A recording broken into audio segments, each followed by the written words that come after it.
Ah, la nature, un endroit si calme et paisible, jusqu'à ce que l'être humain vienne et détruise tout sur son passage. Bon, vous l'aurez deviné, aujourd'hui on va parler de ce qu'a fait l'être humain de notre chère planète bleue.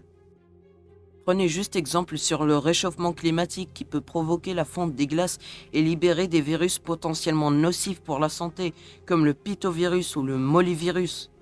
Mais bon, ça ce n'est qu'à la partie submergée de l'iceberg, sans vouloir faire de mauvais jeux de mots. Quelles sont les choses les plus polluantes qu'a fait l'être humain?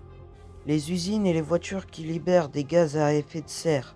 Mais surtout, les centrales électriques à charbon. Ils libèrent une quantité phénoménale de CO2, près de 950 grammes par heure. La Chine, premier pollueur mondial qui utilise plus de 50% du charbon international comme source d'électricité, plus de 368 usines à charbon. Donc vous vous doutez bien que ça va être énorme. 349 600 grammes de CO2 par heure. Autant vous dire que la Chine n'a pas du tout respecté ce qu'elle a signé lors de la COP 21 en 2016. Et ça, c'est sans parler des centrales nucléaires qui, au lieu de jeter du CO2, jettent plutôt des déchets radioactifs. Plus de 1 540 000 m3 de déchets nucléaires fin 2016, dans seulement 3 650 m3 qui sont hautement radioactifs. Comment fonctionne une centrale nucléaire? Les centrales nucléaires fonctionnent par la fission nucléaire.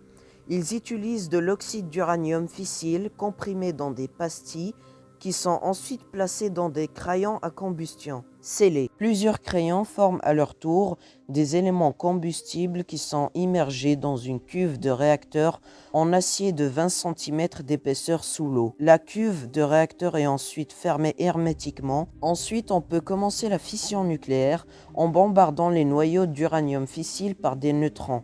2 à 3 neutrons sont libérés à chaque fission. Celles-ci provoqueront à leur tour une nouvelle division et créer ainsi une nouvelle réaction en chaîne.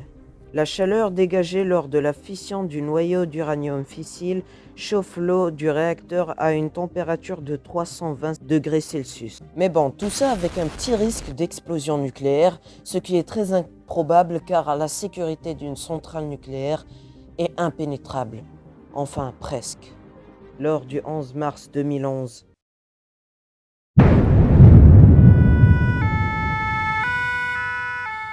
la centrale de Fukushima au Japon explosa suite à un tremblement de terre de magnitude 8,5 qui déclencha un tsunami de 38 mètres de hauteur et tua plus de 22 000 personnes.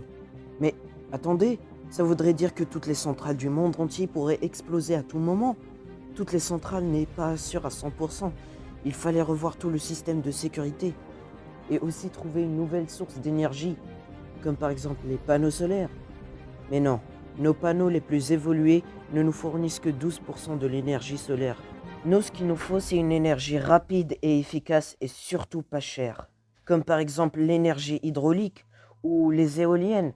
C'est ce genre d'énergie qu'il faut utiliser pour sauver le monde. Qu'a fait l'être humain pour tenter de sauver le monde? Aujourd'hui, on essaie de préserver la nature d'une façon directe ou indirecte, comme par exemple l'invention de la voiture électrique pour éviter la voiture à essence ou le train moderne au lieu du train à charbon. Mais bon, malgré les efforts de l'humanité, il reste et il restera toujours des débris et des saletés comme les 201 934 000 débris qui orbitent autour de la Terre, ou les 2,41 millions de tonnes de plastique qui sont déversées dans les océans chaque année et qui prendront des centaines voire des milliers d'années à se dégrader. Bon, autant vous dire que même si l'humanité venait à disparaître ou voyager vers une autre planète, il laisserait derrière lui une planète sale. Entre les déchets plastiques dans la mer, les débris spatiaux et les gaz à effet de serre, ils mettront des millions d'années à disparaître. Mais bon, qui tente rien n'a rien. L'humanité essaiera toujours de trouver des solutions aux problèmes en conduisant son espèce vers un monde meilleur. Hop hop hop, vous n'auriez pas oublié quelque chose? Voilà, c'est mieux. Merci d'avoir regardé ma vidéo jusqu'au bout. Allez les amis, ciao!